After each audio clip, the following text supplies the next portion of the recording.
nderuar miq, do të flasim për luftën në lindjen e mesme. Konflikti po hyn në ditën e 7. Vazhdojnë sulmet e kundërsulmet nga të dyja palët, por fundi duket ende larg.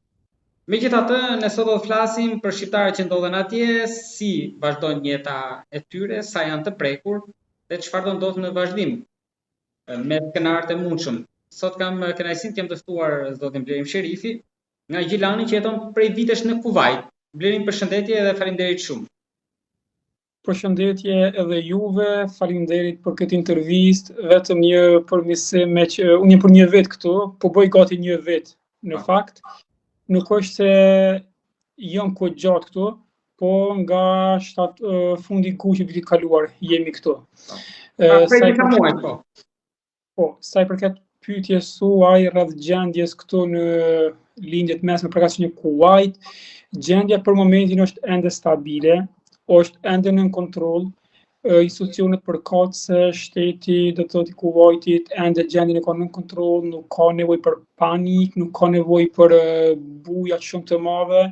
saqë ndoshta edhe bëhet nëpër medje, mirë po gjendja normal që është gjendje lufte, me çko pas kohe, kemi do të thotë sulme nga ana e shtetit të Iranit edhe këtu në Kuwait dhe ato shpërthimet, ato sulme, domethënë sirenat kur të lëshohen domethënë nga shteti këtu për të palëndruar qytetarët që të jenë të gatshëm, të mos lëvizin, kjo është ajo e tëra. Ju ka ndikuar në punën tuaj, pra me çfarë merreni aty dhe si ka ndikuar kjo situatë? Apo nuk ju ka prekur në aspektin e punës? Po, normal që ka ndikuar në aspektin e punës, unë këtu jam me bashkëshortën, ne jemi që të dëmë si mëdhënës gjuhës angleze, punojmë në Kuwait, në shkollat të ndryshme, dhe momentin e parë kur veç sulmet kishin filluar me datën 28 shkurt, shtunën dhe këtu e diela ditë punës si ditë e parë javës, që nga e diela do të thotë mësimi ka kaluar online, si për atë nivelin shkollat të mesme dhe të ulta, po ashtu edhe për atë universitar, dhe nga ajo ditë mësimi zhvillohet online nga apartmenti këto domethënë, me që për çështje sigurie që çmangën turmat e nxënësve, të ruhet stafi, shteti ka vendosur përkatësisht Ministria e Arsimit që mësimi të zhvillohet online deri të sa përmirësohet gjendja. Por lëvizja në qytet është e lirë, ka kufizime apo sikur ta lëvizja e luftës ekziston, por nuk është aq e madhe sa ç'bëhet? Lëvizja është e kufizuar në atë kuptim duke ndjekur rekomandimet e institucioneve përkatëse këtu që njerëz të mos dalin të ekspozohen shumë në hapësirë, në atë kuptim në ambientet hapura, sa më shumë që ndrojnë ambientet mbyllura, me çfarë edhe do të thotë janë mbyllur shkollat, mirë po transporti funksionon normal, do të thotë transporti urban e kam fjalën autobusët, pastaj qendrat tregtare janë të hapura, mirë po jo të frekuentuara në atë mënyrë siç është një gjendje të zakonshme, njerëz secili mundohet qëndroj afër familjes në ambiente më të mbyllura, mënyrë që mos të ekspozohemi jashtë, pastaj janë dhënë disa rekomandime në atë kuptim se të mos vizitohet plazhi, të mos bëhen mbledhime të shumta të njerëzve për evente të ndryshme dhe kjo është ajo. Keni menduar të riktheheni në Gjilan apo po prisni herë ndoshta mos mbyllet aty shpejt? Jemi duke menduar edhe ne dhe jemi duke punuar në drejtim që të bëjmë kthimin për momentin derisa të qartësohet çdo gjë këndaj dhe të përmirësohet gjendja. Jemi në kontakt me ambasadën tonë në Arabinë Saudite, me që ne Kosova nuk kemi ambasadë këtu në Kuwait. Ambasadori në Riyadh të Arabisë Saudite dhe ambasadori jonë që është atje po bën të pamundurën, ka aplikuar për një lloj vize emergjente apo humanitare për ne shtetësit kosovar që jemi këtu. E momentin që na jepin vizat, po mendojmë të kalojmë nga Kuwaiti në Arabi Saudite, pastaj në Kosovë, me që aeroporti në Kuwait është i mbyllur nga data 28 shkurt edhe kur ishte sulmuar ato afër aeroportit. Prandaj vetëm mundësia është për të kaluar kështu në këmbë, kufirin Kuwait, Arabi Saudite, pastaj qoftë nga Riyadhi apo nga Jeddah. Pra kufirin për ta kaluar në këmbë, po thoni? Po mendoj me transport kështu në atë kuptim, transport toksor do të thotë, me që aeroporti është i mbyllur dhe fluturimet janë të ndaluara, do të thotë, në Kuvajt, ndërsa në Arabi Saudite disa aeroporte ende funksionojnë, me që gjendja andaj është më e mirë, do të thoja shumë më e mirë se sa këndej në Kuvajt apo vende ndryshme si Katar apo Emirate, Bahrein. Keni kontakte me shqiptarë aty, qoftë Kosovës, Shqipërisë, Maqedonisë apo të revave tjera në Kuvajt apo në shtete tjera, pra keni njohje si ka ndikuar tek ata, a ka të prekur më shumë? Ndjenja është e njëjtë, na kuptojmë se çfarë do të sjellë e ardhmja, e nesërmja.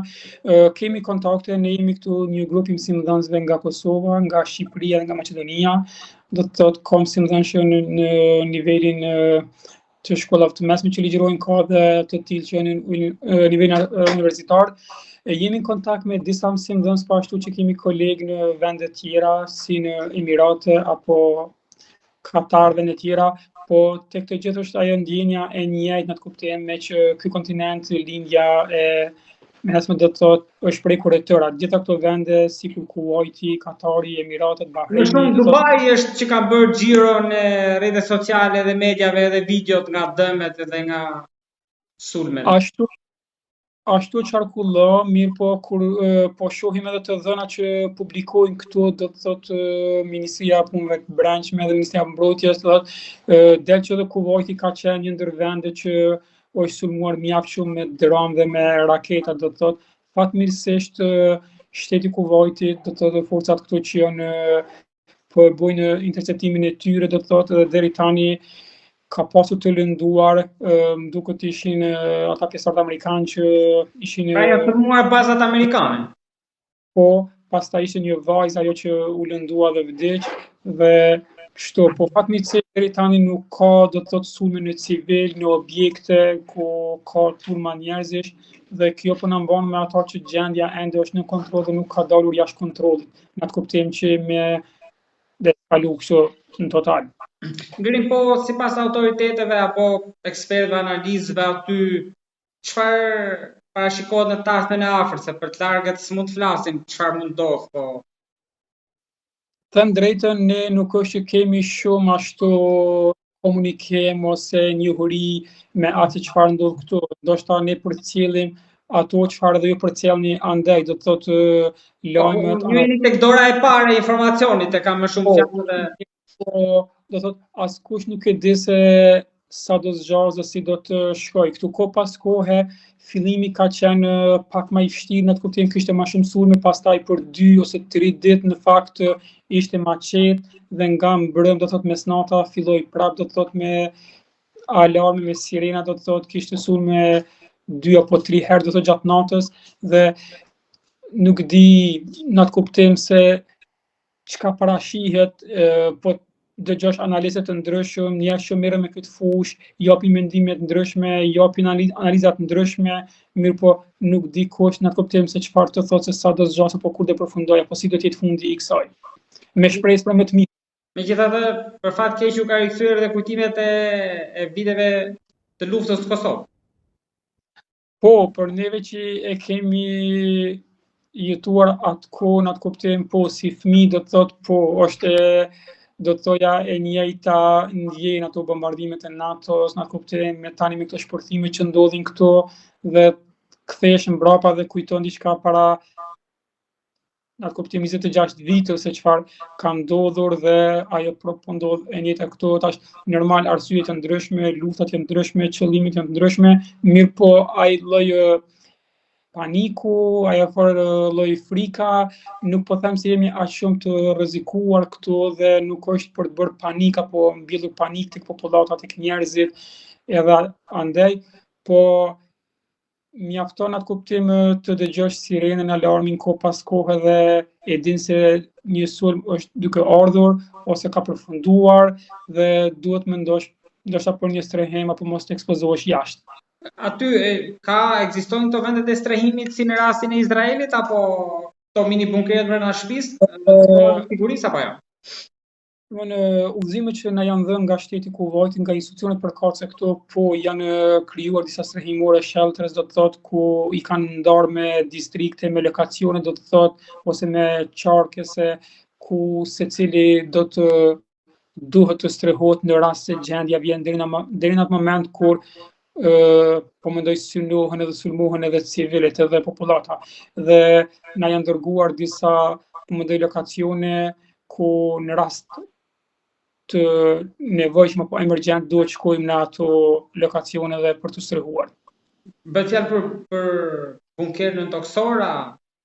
Këta u thonë shelters, janë disa si shkolla, po mendoj në atë kuptim ndoshta një si të më të fortifikuara, apo ndoshta janë asaj në strehimore ku në atë kuptim gjendja është më e mbrojtur dhe je më i sigurt se sa në apartament ku je këtu në atë kuptim. Po sipas informacioneve mediatike aty, se tema atë që lexojmë, ndoshta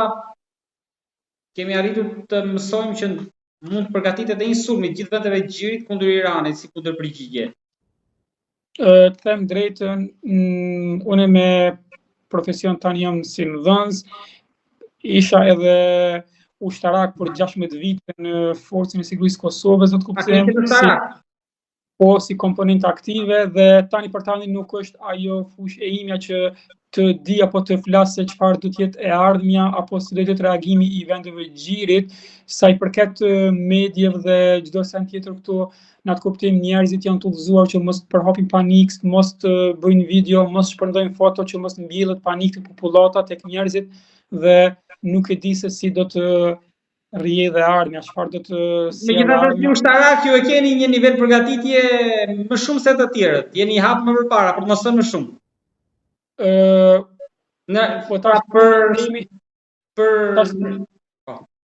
Tash ne jemi njerëz të gjithë dhe instinkti në atë kuptim mirë po në atë kuptim si ish ushtarake dhe duke ditur rrethonat jemi në atë kuptim psikikisht më të përgatitur dhe e dim se thot kjo do të kaloj me shpresë shumë shpejt dhe në kësi raste është shumë më tepër rol kryesor ndikon përgatitja psikike në atë kuptim, mbajtja, menaxhimi vetvetes, menaxhimi i stresit në atë kuptim, mos përhapja panikës të tjerët dhe qendurit i gatshëm qoftë në aspektin fizik apo psikik për të vepruar në rast se veç eskalon situata. Verin, faleminderit shumë edhe uroj që t'jeni mirë me shëndet. Faleminderit shumë edhe juve dhe urojmë që kjo të përfundojë sa më shpejt dhe kthehet normaliteti siç ka qenë, po mendoj këtu dhe gjithandej botës. Amin.